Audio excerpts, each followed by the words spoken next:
What's up, YouTubers? Swing arm bushing,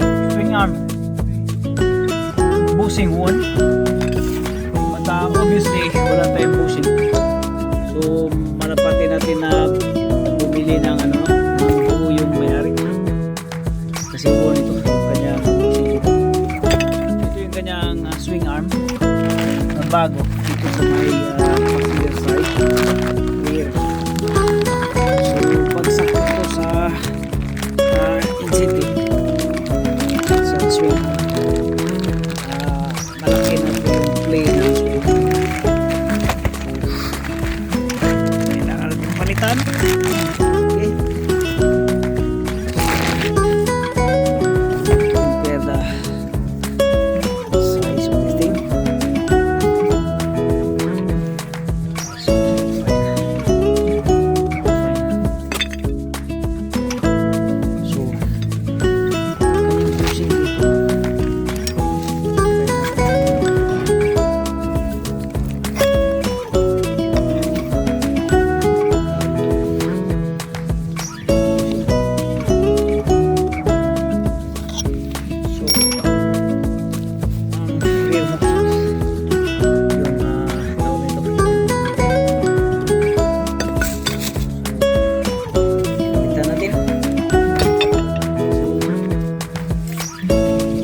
tanggalin yung spring, tanggalin nyo lang yung bolt dito, 15mm na bolt, para magkaroon siya ng play.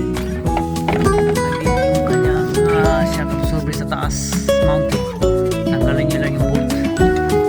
Huwag nyo dito tanggalin dahil mahirapan po dito pagka, kasi yung tray dito is very delicate, yung tray dito. So do not remove it from here, but you can remove, but for me, obviously these things here is very delicate thread, so do not because this is a long bolt in here, long bolt, and that's very delicate thread, so that's better to remove from the top like that. And once you have that plate, once you have that, then you can now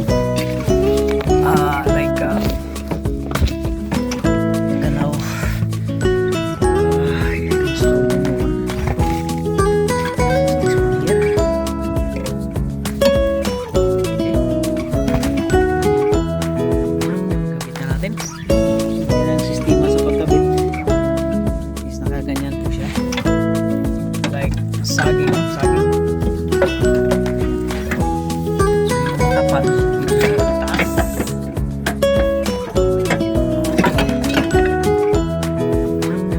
Unahin yung pagkabit yung taas. Yung taas at mahirap i-align. Okay. So kita ko sa dahil obviously it's very difficult to install this with one hand. Both hands, two hands to install this one. So after installing the almost end of the what is this swing arm, like leave it disconnected here, you have to bolt the shocks here now. Okay. Kasi pagka nagkakamit na ito, mahirapan na po kayo magbalik dito. Mahirap na yung kamit. Most likely yan magka-cruiser yan. So don't do anything stupid in here, like cross thread on the shocks here, strap mounted on the body. So leave it for now, leave this one. Try to mount that strap on the shocks first. After that, you can bolt here. Okay, it's in. That has to be bolted like hand tight. Okay, should be hand tight. Like 5 turns, 7 turns, and that's safe to do so.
hardest part here. So this is the last bolt to be in. So guys, after that,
nas kamingaw tagyan eh.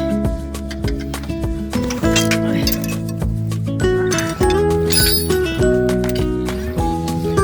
Nas kamingaw.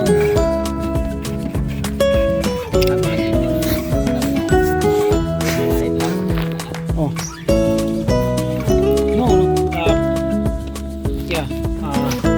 May mo ipa, kuan na mo ipa full alignment na.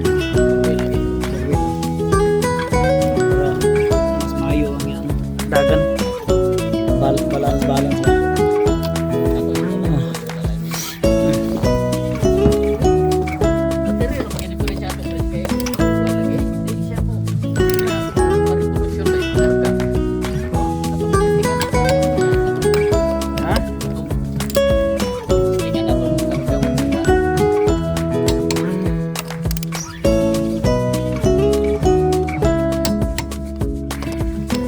Saan naman ka dugayawa may lisig battery ni?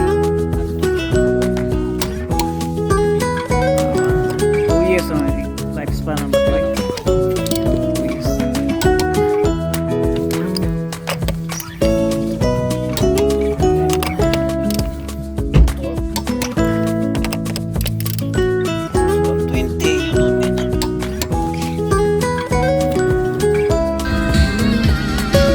Guys, ano?